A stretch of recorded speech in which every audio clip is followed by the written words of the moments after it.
By 1985, 2 years into the campaign of terror, Cindy James' once tidy suburban house had become a fortress, secured with new locks and window bars. But the physical barriers couldn't stop the mental siege. After her car was torched in her own driveway, Detective McBride of the RCMP, already burdened by skepticism, suggested the fire started inside the vehicle, coldly asking Cindy about her financial troubles. Tilly, Cindy's mother, knew the police were useless. Frustrated and terrified for her daughter, she urged Cindy to hire someone who would actually believe her. Cindy found Ozzie Cabin, a private investigator whose office was cluttered but whose focus was laser-sharp. Unlike the RCMP, Ozzie listened to the account of nearly 100 incidents, none of which had yielded a single suspect, with growing alarm, not doubt. Cindy explained the police's final cruel judgment. They think the suspect is me. They had me committed for observation. The psychiatrist said I might be suffering from a dissociative disorder, that I could be doing these things to myself and not remembering. Tears welled in her eyes. I don't know what to believe anymore. I just know that I'm scared to close my eyes at night. I need proof. I need someone to believe me. Ozzie's response was simple and resolute. Okay, Ms. James. Let's get you some proof.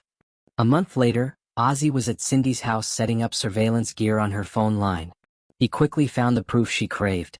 His equipment detected an active voltage on her line, a highly sophisticated parasitic tap that couldn't be traced to the phone company. Someone was listening and they were professional. Cindy looked validated for the first time in years. This was evidence the RCMP couldn't ignore. But McBride did ignore it. At the RCMP precinct, he dismissed Ozzie's report on the wiretap as parasitic voltage, just faulty wiring or radio interference. It's not the smoking gun you think it is, Mr. Cabin, McBride stated, frustrated by the $1 million spent and the ongoing lack of results. He doubled down on his primary theory: we've had her under 24/7 surveillance. The incidents only happen when our guys aren't there. Ozzie countered, suggesting the stalker was intelligent, knowing the police surveillance patterns, and asked if they had looked closely at Roy Makepeace, the ex-husband and psychiatrist who knew how to manipulate minds. McBride shut him down. Dr. Makepeace has an alibi for every major incident. We looked. This is a dead end. Ozzie stood up, his frustration turning to cold fury. One day you're going to find her dead. And that dead end is going to haunt you. 3 years later, in 1988, the attacks reached a chilling peak. A neighbor, alerted by the incessant barking of their dog, discovered Cindy sprawled on their lawn. She was bound with black electrical tape, unable to speak, her eyes wide with a vacant, drugged terror. A bloody puncture mark was visible on her arm, and a syringe lay in the grass nearby. The assailant had left her for dead, an undeniable act of physical violence that seemed to confirm the stalker's reality, but the police's skepticism remained stubbornly fixed. The constant terror ceased not with an attack, but with a sudden, silent disappearance. On May 25, 1989, Cindy vanished. Her car was found in a shopping mall parking lot, unlocked. Her groceries, wallet, and keys were abandoned on the driver's seat. Cindy's distraught parents, Tilly and Otto Hack, rushed to the RCMP precinct. He has her. After all these years, he finally has her. And you did nothing. You let him take her. Tilly screamed at McBride. The detective, however, held fast to his theory: we have to consider all possibilities. Given her history, it's possible she left voluntarily. Otto, furious, roared back. Voluntarily? She wouldn't leave her purse. She wouldn't leave her car unlocked. My daughter has been abducted. Do your damn job and find her. 2 weeks later, the search ended. On June 8, 1989, a construction worker found Cindy's body in the tall grass of an abandoned house yard. The scene was a grotesque finality. Cindy was dead, her body hog-tied with a complex knot behind her back, a black nylon stocking wrapped tightly around her neck. At the morgue, McBride faced the coroner. The cause of death was an overdose of morphine and tranquilizers, combined with exposure. So she was drugged. Homicide, McBride said, stating the obvious. But the coroner wasn't ready to close the book. Not necessarily, he replied.